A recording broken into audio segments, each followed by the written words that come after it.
بسم الله، الصلاة والسلام على رسول الله. مرحبا بكم في فيديو جديد على قناتي. إذن اليوم راح ندير معاكم سوفلي بالطون. جا خفيف وبنين وفارغ من داخل، ماشي معجن. المقادير نحتاجو 2 كأس فرينة، ملعقة كبيرة خميرة الخبز، ملعقة كبيرة سكر، ملعقة صغيرة ملح، بياض بيضة، ملعقة كبيرة خل، و3 ملاعق زيت، وحليب دافئ. ناخذ ريسيبيون نبداو نحطو فيه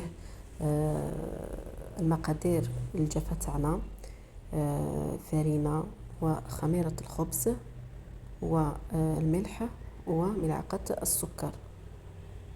نخلطو جيدا المقادير تاعنا الجافة.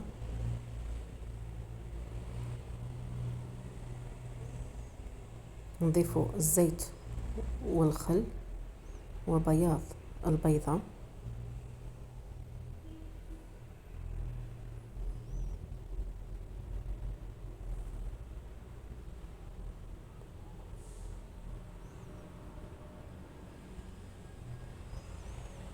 ونبداو نخلطو المكونات تاعنا.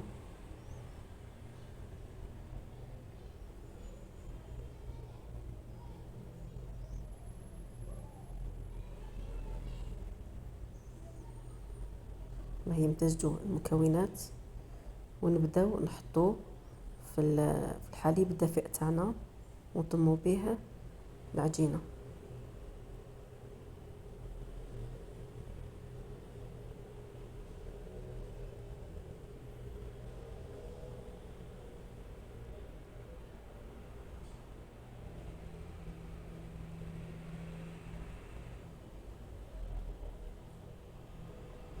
نكملوا نجمعوا العجينه تاعنا، والعجينه تاعنا ما تجينا لا طريه بزاف ولا قاصحه بزاف ثانيك.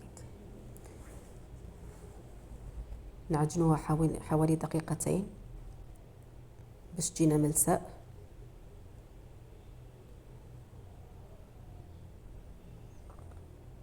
بعد ما نعجنوها حوالي دقيقتين نديروها في بابي فيلم ونخلوها تختمر حوالي 25 دقيقة إلى نصف ساعة.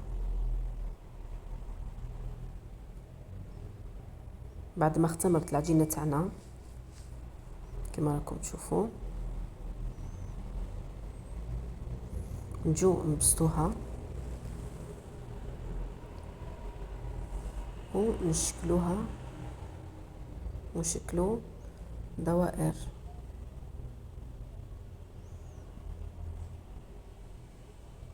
كما راكم تشوفوا. بالنسبة للحشو أنا استعملت الثوم وطماطم تاع البيتزا وزيتون أخضر وجبن مبشور وجبن أبيض. نبدا ندير شوية تاع الطوماطيش تاع البيتزا، وندير شوية تاع الزيتون والثوم،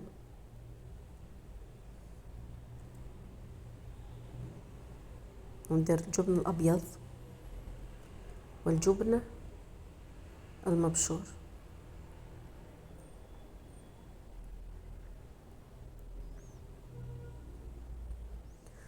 وانا في هذا الوقت كنت شعلت الفور تاعي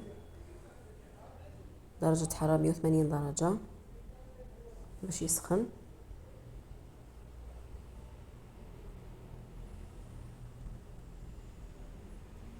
الآن نجيو نغلقو السفلي تاعنا.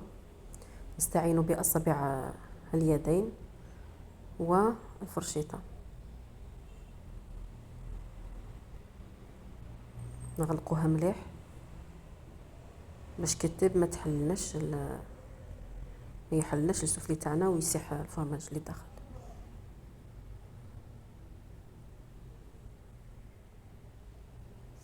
ندهنو السفلي تاعنا بصفر بيضاء ونزينوه بزيتون اسود وندخلوها للفرن باش تطيب. اذا هنا بعد ما طابوا لي سفلي تاعنا خرجتهم من الفرن، جاو يشهوا والمنظر تاعهم شباب بزاف. انا كنت حليت لكم وحده، شوفوا كيفاش فارغ من الداخل، ماشي معجن، سوفلي خفيف وبنين. نتمنى انكم تجربوه وينال اعجابكم. نتمنى انكم تدعموني وتشتركوا في قناتي، ونلتقي مع وصفة جديدة، والسلام عليكم.